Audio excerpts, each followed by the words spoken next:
about what OET actually is.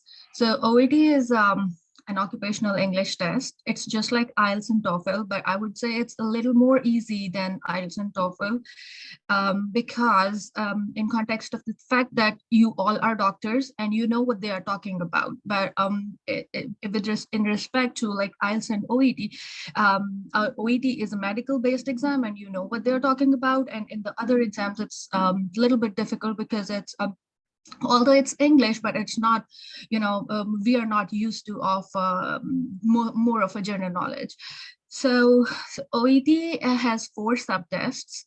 That is speaking, listening, reading, and writing. I would say reading and listening is something that you have to work on it by yourself, but what we do is we are going to give you the tips and we're going to tell you the tricks how to manage your time and how to pick the right answers, possibly to the maximum. And but by the end of everything, practice is the key to success. As much as you do practice, you're gonna get whatever you want. And then in terms of speaking, I would like to tell you one thing. Like since I've been living abroad for 7 or 8 years, so like in countries like UK and USA, everybody is either American or British or from some foreign country, and English is their mother tongue, their first language. But in case of us, we are Pakistani, so Urdu is our first language. Do not be afraid of the fact that we don't know English, because we were not actually supposed to know. We're not actually supposed to be so fluent in English because Urdu is our mother tongue and we're very fluent in that. But in the countries outside, they're not supposed to be fluent in Urdu. So guess what? They can't talk the way like we talk. So it's okay. It's understandable that if you're not fluent in English when it comes to speaking, it's totally understandable. But this is for what we are here for you, to make you fluent. And what we are going to do with this is we're going to build a one-on-one relationship with each and every candidate. So our course would probably be mostly for 3 weeks. That's on the weekends. And we are going to have 2-hour class every weekend. But we can extend 3-week course to 4 weeks if we have more candidates and we are not able to touch the target, which would be that we will be doing 10 speaking sessions individually, one-on-one with each and every candidate. It won't be like this, that one candidate, like we're not covering 10 as a whole. Like if we have 10 candidates, we're not going to do just 10. We're going to do 10 for each candidate. Okay, so this would give you one-on-one practice of talking and will enhance your speaking skills. Also, what we are going to do is we're going to give you some lines. I mean, if you are a natural talker or a speaker, you can speak really well, then that's fine. That's perfectly fine. You can speak, you can do it by yourself on your own. But since I already said that, like we are in a country of Pakistan where Urdu is our first language, so most of us are not very convenient and comfortable in talking in English. So what we are going to help you with is we'll give you some lines that will help you. You can memorize them at least the beginning and the end of the speaking session in the exam, and we will tell you how this session is going to be conducted in the exam.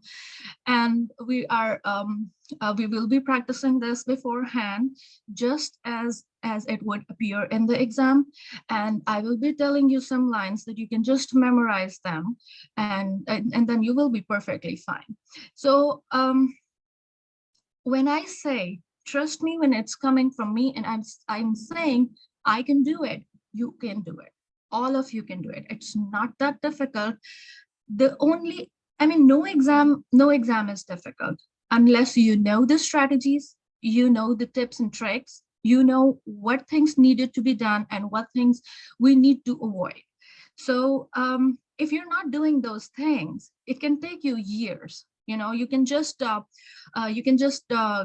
the scattered information, and you can just scatter your mind all over the place and keep doing, oh, I have to do this, or I have to do this, and you can collect a lot of information from A to Z. But that's not going to help you.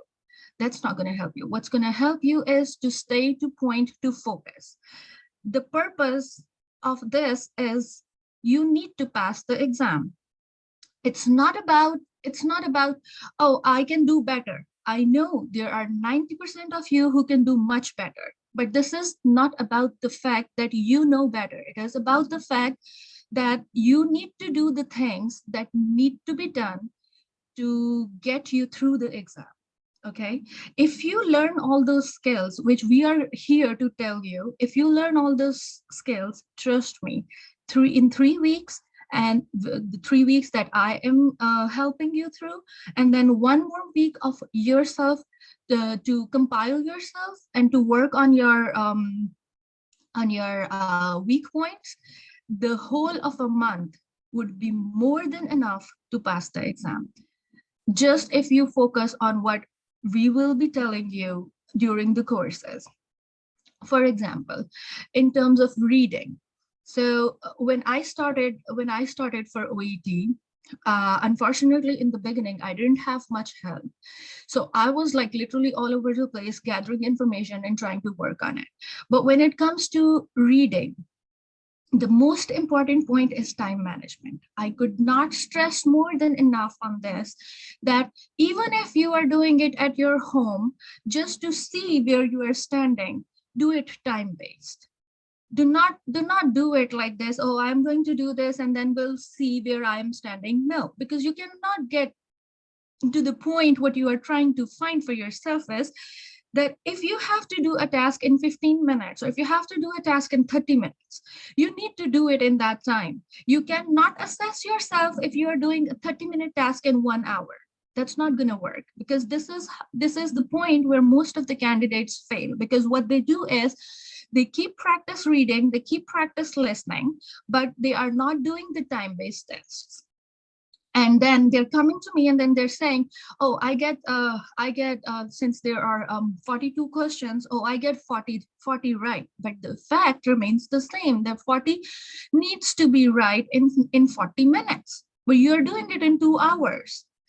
I'm not saying that in the beginning that is wrong, but what I'm saying is, if you do it, if you're never going to do the time-based test at your home, you will never get to do it in the exam, because there is a pressure, there's a stress, there is the time limit, and there's a fact that you are in the examination hall. It causes a lot of anxiety, no matter what it is.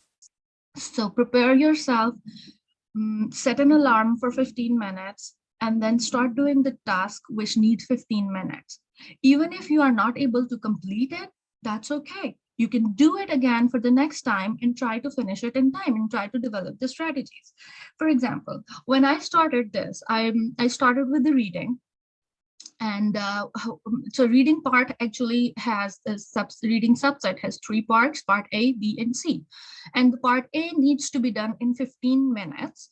And then they take the paper back from you, and then they're never going to return it to you. All the paper and answer sheet is going to get back to them after 15 minutes. So you don't have time after 15 minutes to go back and look through all the answers that you have done. So it's just a one-time thing. But the part B and C needs to be done in 40 minutes, and you have a 40 minutes bracket for that. So let's talk about part A, which is the 15 minutes. So in 15 minutes, you have to answer 20 questions. And I would say, like this paper, it's a 2-sided paper, and the whole of it is filled with a lot of information. And if you start reading it, for example, they just give you paper and they said that your time starts now and you have 15 minutes to answer the question. For example, if you start doing this, that you start from A to Z, you start reading it, you start reading the paper and you read it all till end, whatever the information is provided. For example, if they're talking about the fracture, so whatever the notes are there, you just read it. And then you look at the time and you have only 10 minutes left. Imagine in 10 minutes, you have to answer 20 questions, which I don't believe is possible humanly. It's not possible at all.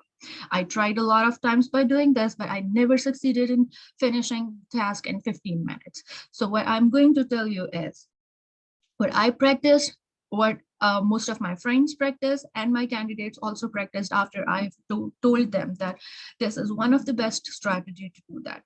You can come up with your own strategy no matter what. I mean, whatever suits you, it's good, because by the end of the day, what matters is that we're going to get passed through the exam.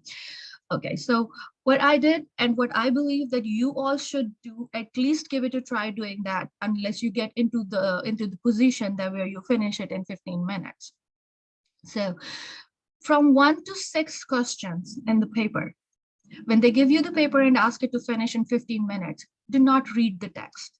Do not read the text. Whatever they've said about the fracture of the bones and whatever, just don't read it. Straight go to the questions. Skip the question number 1 to 6. I will tell you why.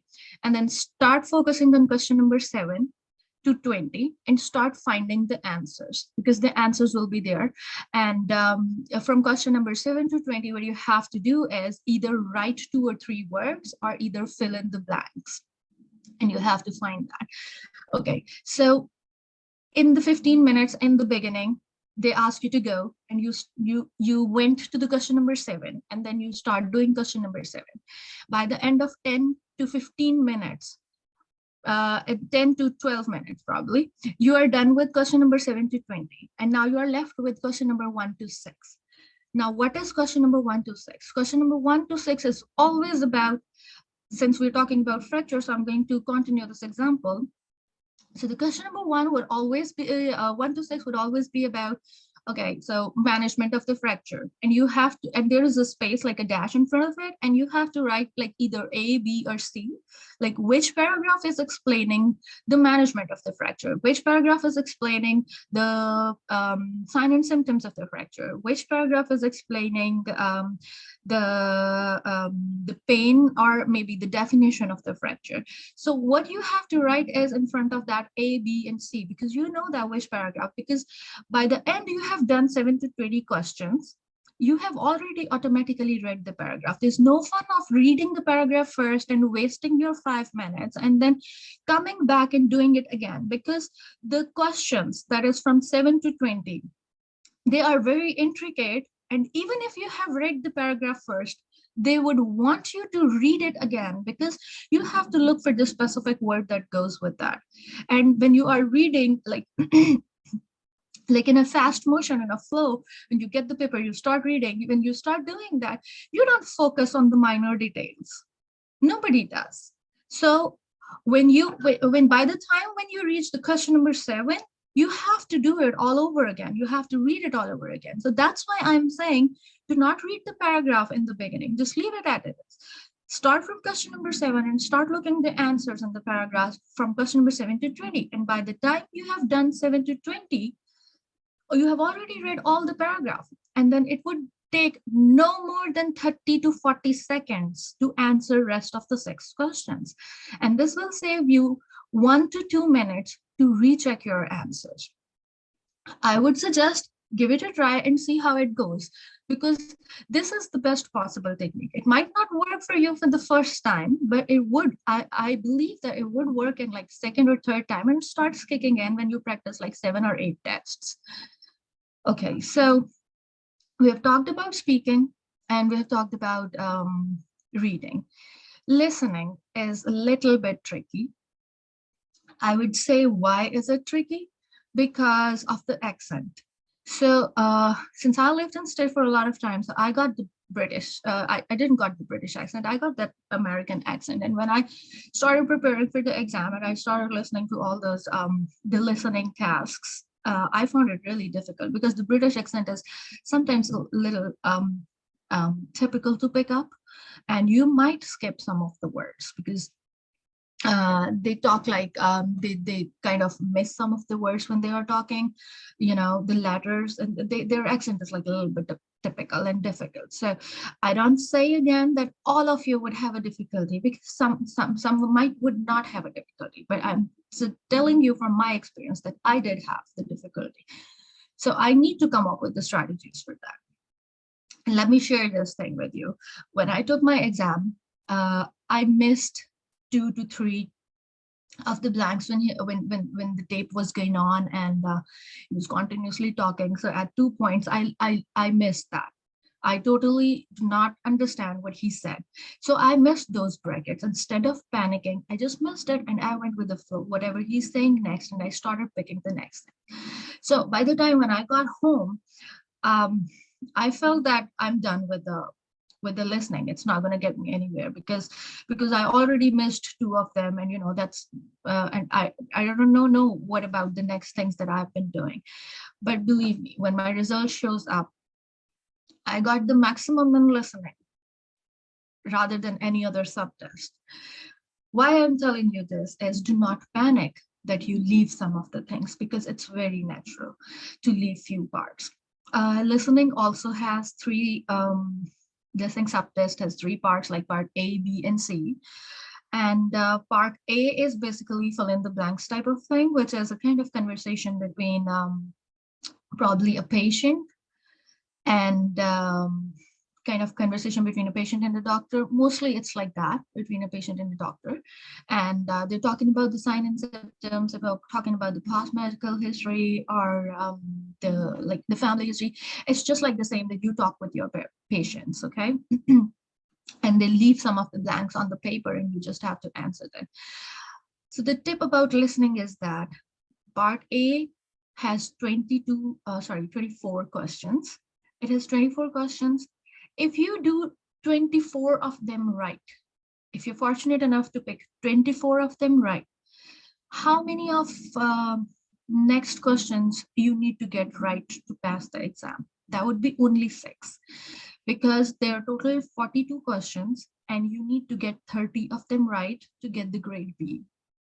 So what I would say is, part B and C of the listening is almost always difficult, because there is either they're talking about some research or they're talking about something, but they're going in such a flow that it's really difficult to keep your focus on what the options are saying and what they're talking about, okay?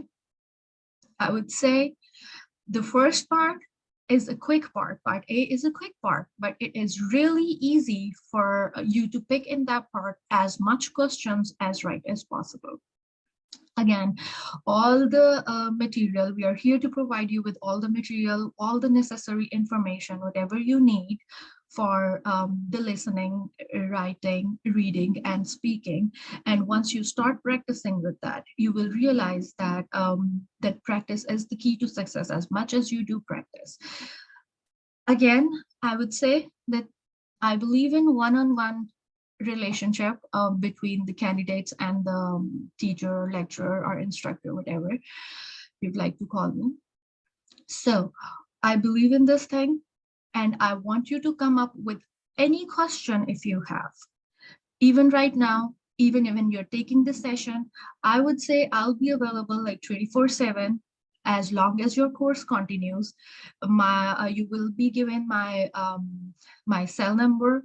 So the WhatsApp number, you can always WhatsApp me. Or if you would like, I can give you my email if some of you are more interested in sending the emails or stuff. So you can always just shoot a question. Do not worry about asking the dumb questions, because I do not believe that there is any dumb question. As long as you are clearing your mind, as long as you are you're trying to be on the safe side, I believe that's perfectly fine. Because I believe in making as much mistakes as possible before the exam day. Why? Because the mistakes that you're going to make before your exam will help you get better. And I am 110% sure that you will never make that mistake in exam again, because you know that you have already done that thing wrong. So you will never do that wrong in the exam. So do not worry about this thing. I think Mariam wants to speak something. Yes, Mariam.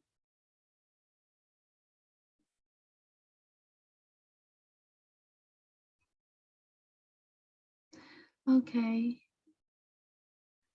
Please. Oh, all right. Wait. Yes. Just Miriam, just bear with me a minute. Yes, you're on mute now. No, I just continue with your talk. Thank you so much for such a comprehensive session that you're conducting. I would share the details of the course at the end of the session, basically. Okay, all right. All right, I thought you got to say something. You can mute yourself. I'm not really good at this. Thank you. Okay, so up till now, do anyone have any question? Just bring it up. If you are hesitating that you can't talk, or just bring it on in Urdu, just bring it on in the chat box or anywhere you want that makes you convenient. I just open the chat box in front of me too. I can answer your questions over there too. So whatever modes of communication you are okay, like with a verbal or non-verbal, just bring it on, okay? If you have any question regarding the course, any question regarding the techniques or anything, so I might not be telling you the whole techniques here because it's like just 1 hour session, but we can elaborate all those techniques in the courses, during the courses. But again, I cannot stress enough that trust me, if you follow what I am saying, I can guarantee you that you can just clear the exam, and there is no doubt about it. If you follow what I'm saying, if you do the exact numbers of tests that I'm saying, somebody has raised the hand. Okay, I can't see your name, but I can see that says iPhone. Yes. Wait a minute. Where is that? All right.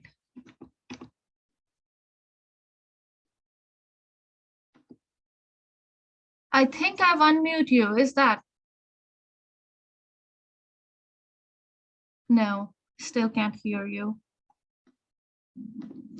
Wait a minute, let me figure out.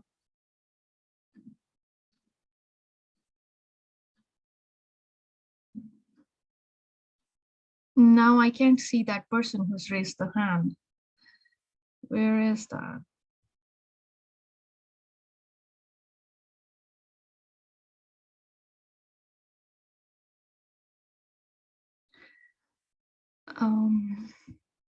Whoever raised the hand, can you raise your hand again so I can see? There's something going on at my end, I believe, because I'm not able to unmute you. Or can you just post what you want to ask in the chat? In the chat room? Can you see where there is a chat room at the bottom?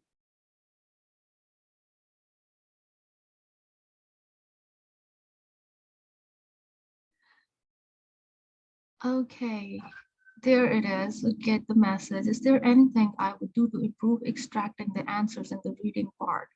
Yes. If you have any questions, okay, yes. Dr. Sarah, that's your question. Is there anything I would do to improve extracting the answers in the reading part? Yes, there is. Okay, so let me tell you one thing, that when you are reading, just bear with me a minute and I'll tell you. My screen just goes away somewhere. All right, there it is. Okay. So Dr. Sarah, so what we're going to do when it comes to reading is that how to improve your answer, to pick up the right answers. I believe that's what you mean. So how you can pick the right answer is that read the question. Most of the time in the question, they ask you what thing is uncommon or what thing is most common. So first of all, you have to pick up if they're asking the most common or if they're asking the uncommon thing. This is one way.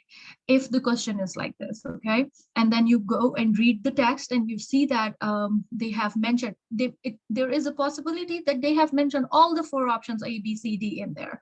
But at some point they would have mentioned, if they're asking about most common, so at some point they would have mentioned that the most common reason for this disease is, there is the reason for example, they says, for example, let's talk about fracture again. For example, if they say the most common reason of fracture is to fall on an outstretched hand.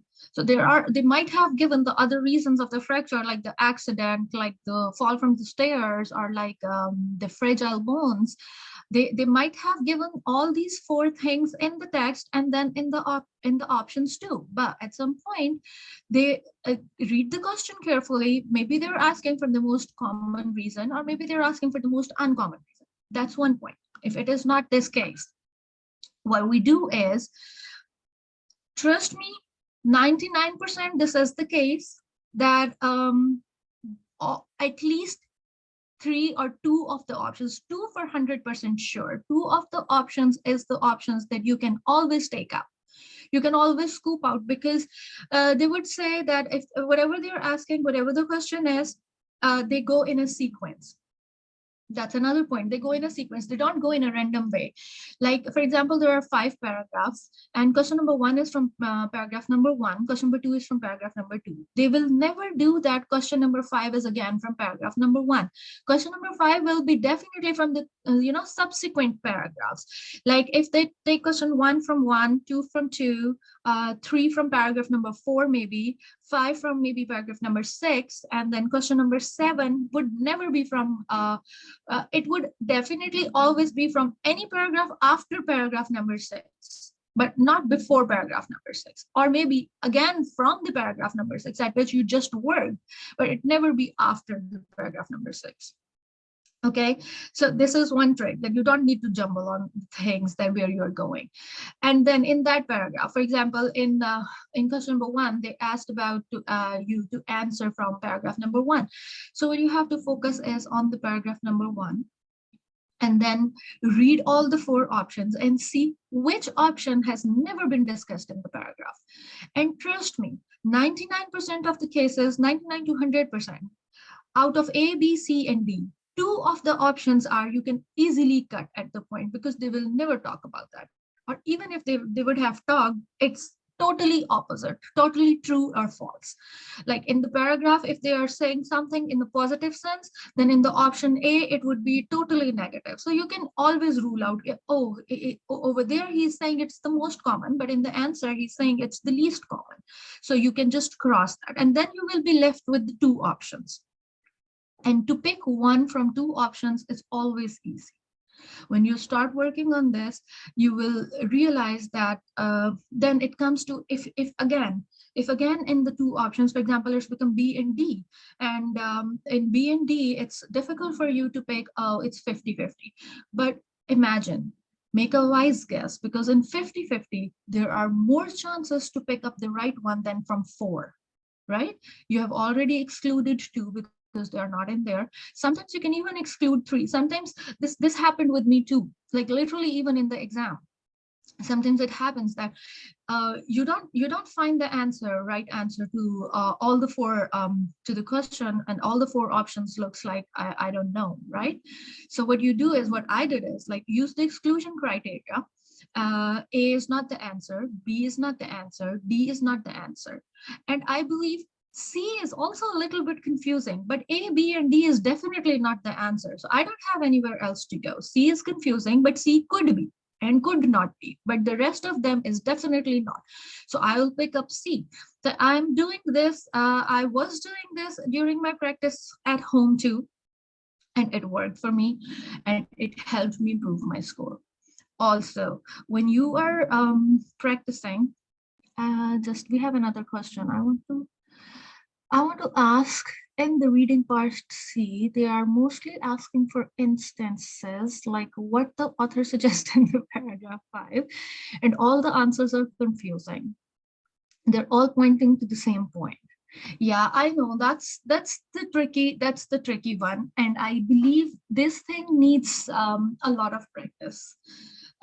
If you think that you are finding a difficulty with these questions, I would say try practice a lot of these questions instead of practicing the whole of it. Like you practice because you want to practice this question.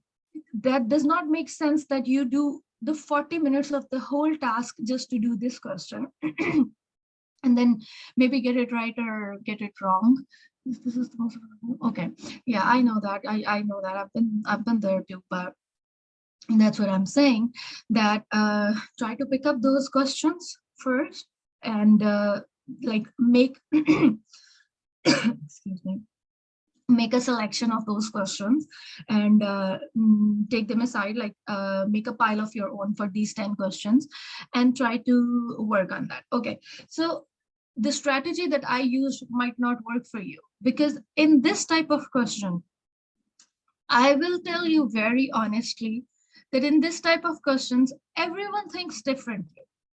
It's not that what I am thinking would you would be thinking the same. And I believe that everyone has a logical reason for that, and that could be right or that could be wrong. So it's really tricky in this case.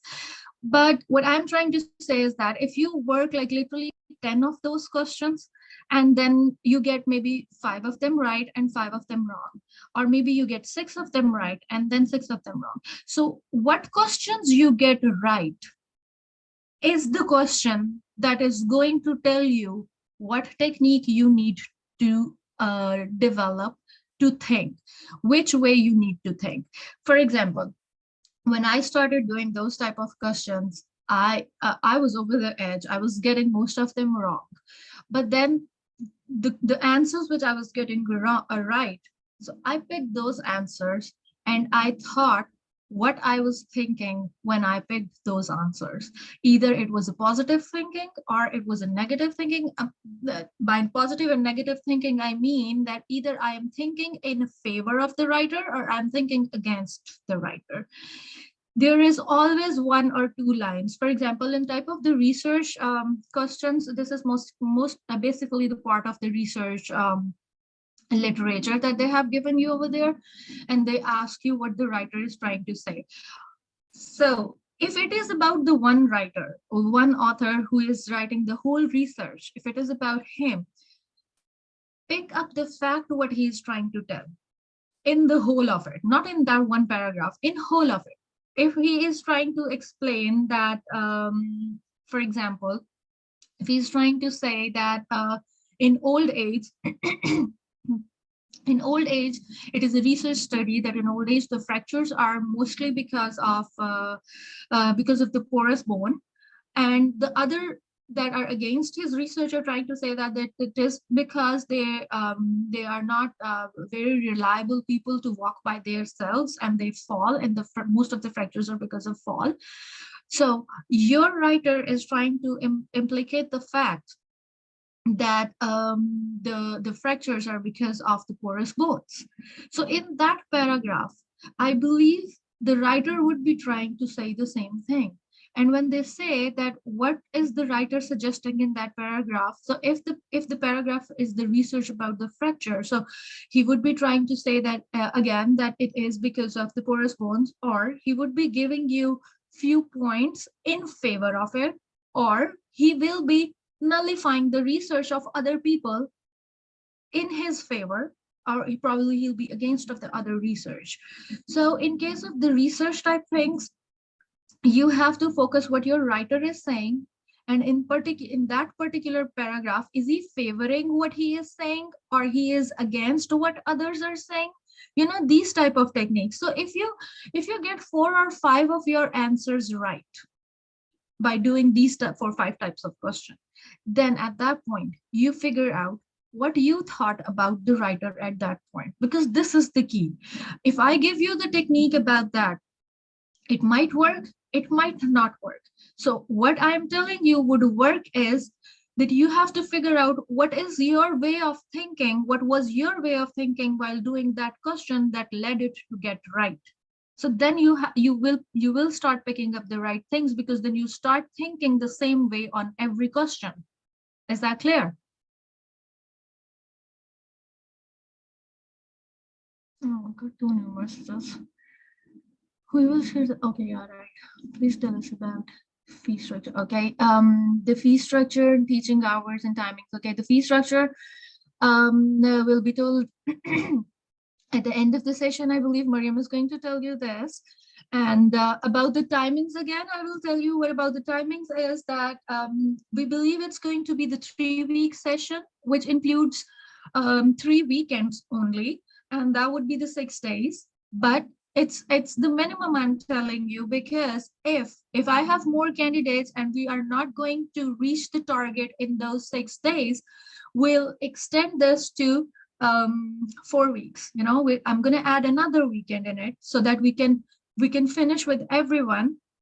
And since you know, I believe that everyone who will be joining the session has the equal right to do that.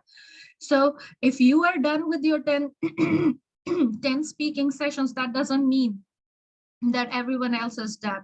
Because if I still would have left 2 candidates that had not done their 10 speaking sessions, I would take those 10 candidates to the next weekend and would do one-on-one speaking sessions with them.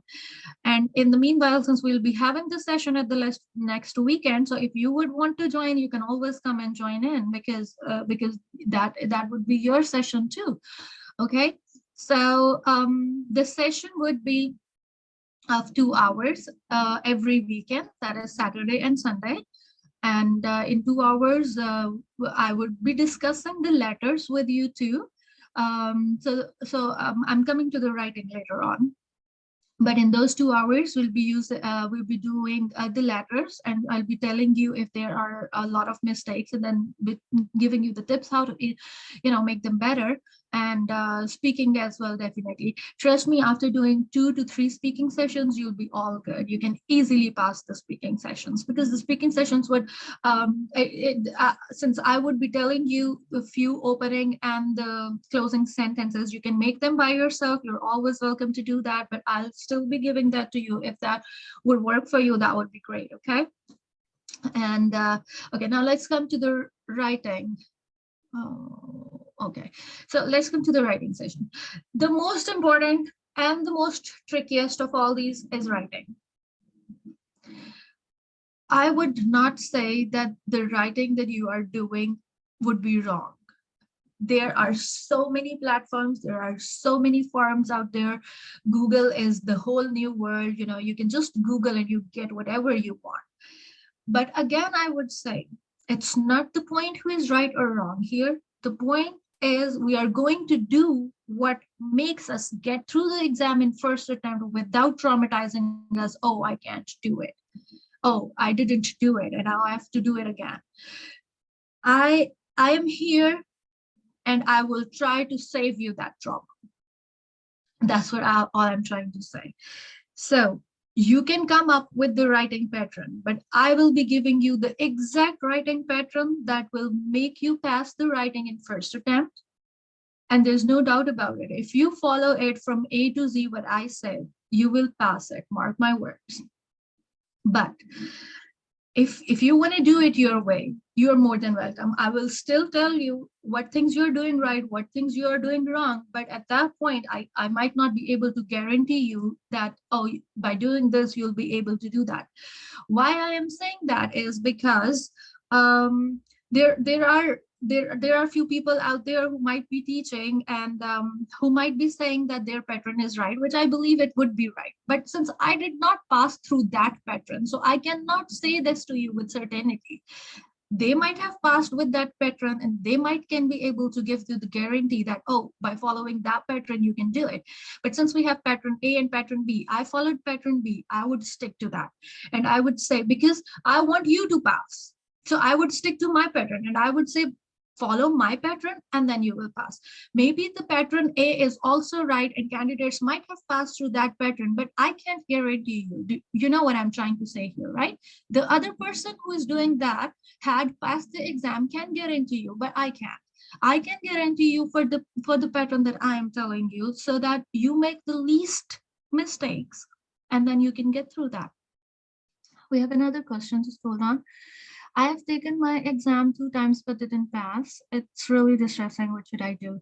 I'm really sorry to know that, Nazish, but can you tell me the which sub-test you couldn't get through?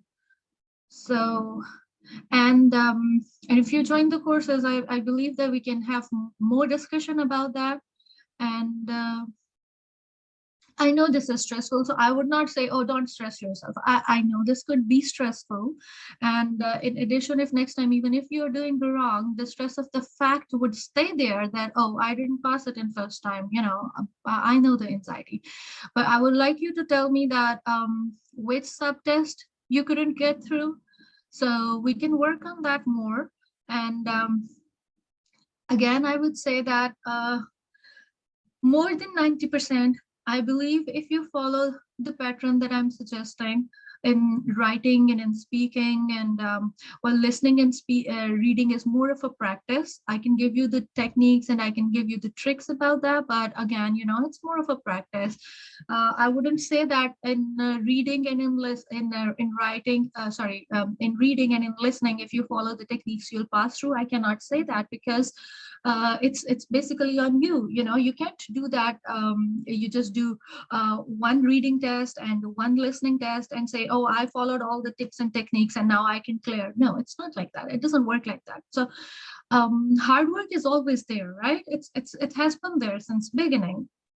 We can boost you up. We can tell you the things that can help you, but practice is the key to success. I could not stress enough.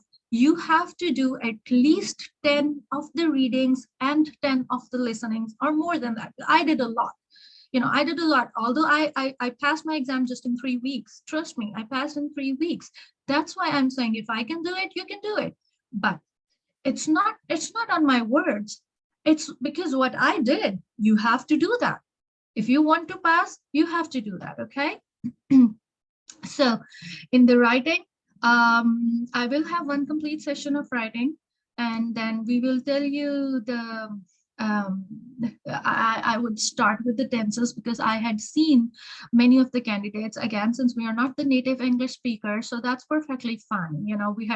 We had done these grammars and everything once upon a time, like a while back. So that makes sense. So we would start with this with the tenses formation, and that will be like quick review in 5 to 10 minutes, and then I'll give you the letter format and will tell you how to write the exact proper letter. And I believe if you write like more than 10 letters, you can do it. And for letter checking, I'll give you the task. When you write the letter, you just send it to me. I'll either send you the voice message, or I'll make the, mark the mistakes on those and then send the letters back to you. And then in the start of every one-on-one sessions on the weekends, we can start with the letters, and I'll tell you the mistakes that you have been doing and that you should not do in future to each and every one of you, and then we'll go to the speaking. So basically, the live one-on-one sessions will be mostly on the speaking and on the writing tips. But if we have any inconvenience or any problematic situations with reading and listening, then I would be there. We can talk, and when you join, we'll make a group for you, and the group is always open. You can always shoot anything in the group, I mean relevant things, not irrelevant still. You can always shoot the relevant questions, and I'll be more than happy to answer. So, one thing I would like to say is that we do have a time difference with Pakistan. Now we're like 5 or 6 hours, I guess, behind you. You guys are a little ahead of us. So if please don't mind if my answering back to you take a while, like because of the 5-6 hour difference, but I will definitely get back to you.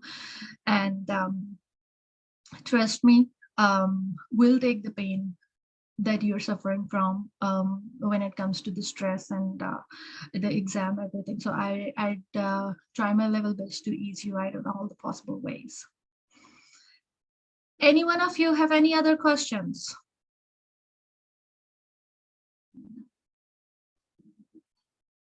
I believe I'm thorough enough. Oh, I talked a lot. I didn't see that. I just realized the time is too much. So, okay. I think if you do not have any other questions, yeah, Mariam is going to tell you. Okay, where is that? My first attempt reading and second attempt listening and writing. Okay, Nazir, that's fine. We can work on the writing 100%. In terms of reading and listening, I believe we can work on that too.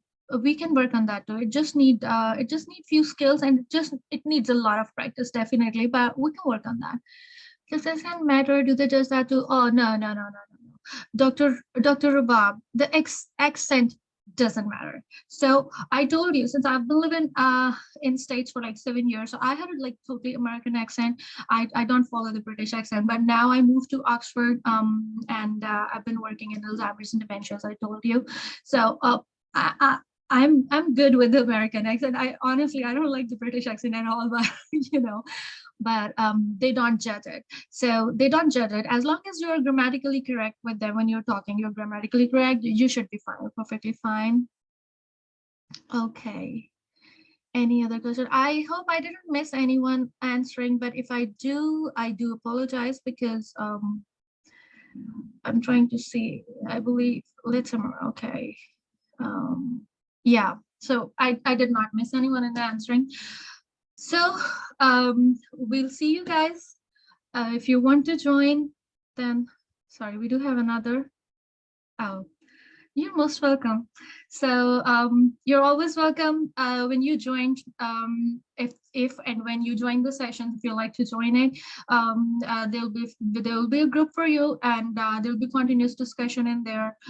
Whatever, you know. Please do not hold yourself back in asking the questions. Please do not hold yourself back. One of the key to success is that you shoot whatever comes to your mind. You know, just ask it. You know, the questions are meant to be silly. They're meant to be dumb. You know, not all the questions are strategically perfect. So that's perfectly fine. You know, just ask, clear your mind, and move on with it. Okay. I wish all of you best of luck. And then can you please outline again if all? Honey, I would love to do that, but I guess we're running out of time. And I believe Mariam wants to say something to you too. So I can try to do it, but oh, I'm so sorry, Ahmad. It's a lot of discussion. Okay, I'll try to do it like as soon as possible.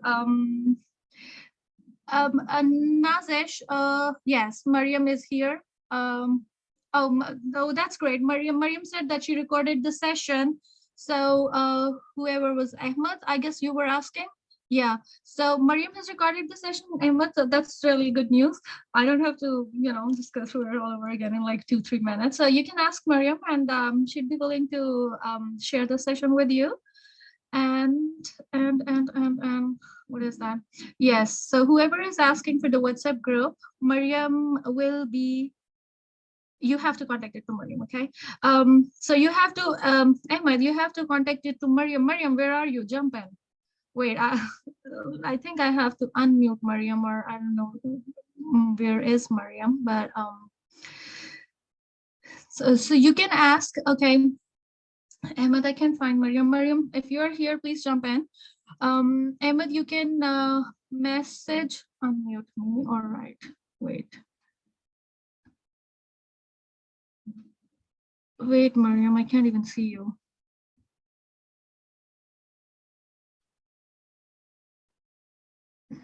All right, it's right here. Did I unmute you? Yes. Oh, thank God. Yes. Thank you so much, Dr. Sidra, for such a comprehensive talk. And I'm sure everybody not just got an outline of it, but you know, a whole depth of it.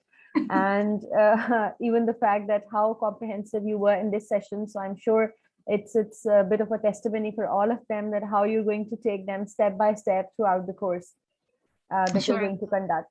So I'm sure everybody has taken the concept of the OET exam and the way we are going to run the course.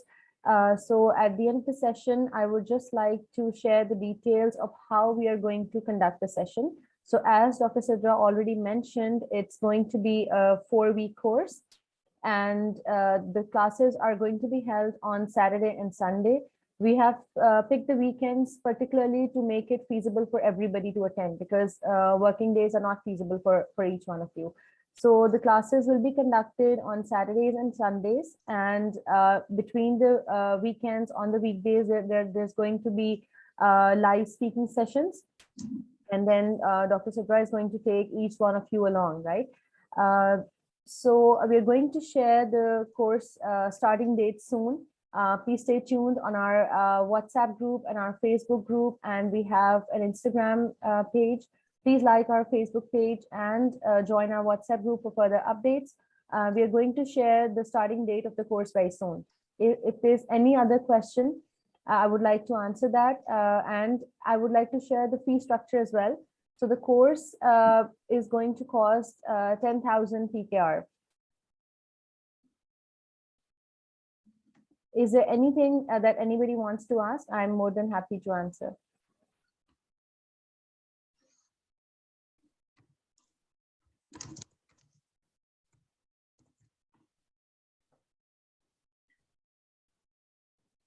And yes, we have the session recorded. So anyone who missed part of the session, or those who joined us late or who couldn't join because of any reason, we'll be sharing it very soon. You're welcome. So I think that's about it. If there's any other query, we're more than happy to answer on our WhatsApp group and on our Facebook page. Please write to us and we'll share the, all right. So Ahmed, we are going to share the recordings on our WhatsApp group as well as on our Facebook page. So please stay tuned. And you have to go and like our Facebook page for the updates. So you keep getting the updates. Right, so that's about it. Thank you so much, Dr. Sidra, once again for taking out time for this session. And it was a very comprehensive talk. And thank you, all of you who joined in. And we hope to see you all in the course that is going to be announced soon. And then we will be more than happy to help you all excel the OET. Inshallah. Thank you so Inshallah. much, everyone, for showing Right. up here. And we'll hope to see you soon. Thank you. Take care, everybody. Bye-bye. Yeah, bye-bye. Right, so the WhatsApp group, right. I'll just share the link for the WhatsApp group.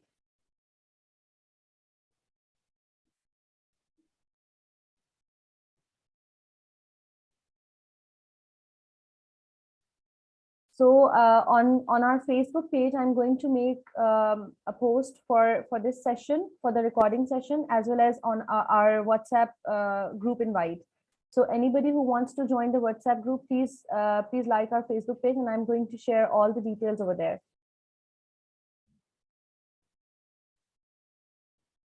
Right. Thank you so much, Dr. Sidra. And we'll see each one of you very soon. All right. All right. Take care. Thank you. Take care. Allah Hafiz, everyone. Allah Hafiz.